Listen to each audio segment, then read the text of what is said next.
Симәк авыл клубының үз гомерендә бер тапкырда ремонт күргәне булмаган. 1978 елда кулланышка тапшырылган бина бу. Мәдәни мөхит федераль программасы кысаларында башкарылучы ремонт эшләрен ТАТ Коммунжилсервис оешмасы егетләре башкара. Менә шулай инде үзебезнең Симәк мәдәният йортына ремонт керде, дәүләт программасы кысаларында инде. Без моңа бик сөенәбез, авыл халкы да моңа бик сөенә, авыл халкы караганда үзем дә карак сөенәм мин аңа. Безнең инде клубыбыз 77 елда төзелгән, һәм инде 78 елда кулланышта булган. Шуннан бирле безнең мәдәният йортында ремонт булмаган. Оешма эшчеләре түбә ябу белән бер рәттән клубның диварларында тышлый. Бина утеплитель, аннары изоспан белән җылытылып, керамогранит плиткасы белән тышланачак. Ремонт барышында су белән тәэмин итү, канализация, җылылык һәм электр системалары тулысынча яңартылачак.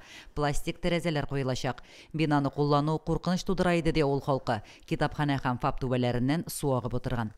Без моңа бик куанабыз, авыл халкы бик куана. Бу ремонт әле безнең инде күптәннән көтелгән ремонтты инде түбәләренә сулар үтә иде.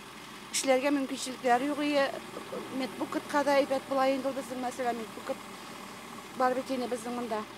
Капиталь ремонттан соң 100 кеше сыйдырышлы мәдәният йорты бинасы күп функциялы үзәккә әйләнәчәк. Биредә авыл җирлеге ФАП, китапханә, почта бүлекчәсе дә эшләячәк. Бинада бүген электр чыбыкларын алыштыру, кабель сузу эшләре дә бара. Ремонт барышында интернет челтәре, күзәтү камералары да урнаштырыла. Лилия Шәймиева, Динар Нуретдинов, Мөслим телевидениесе.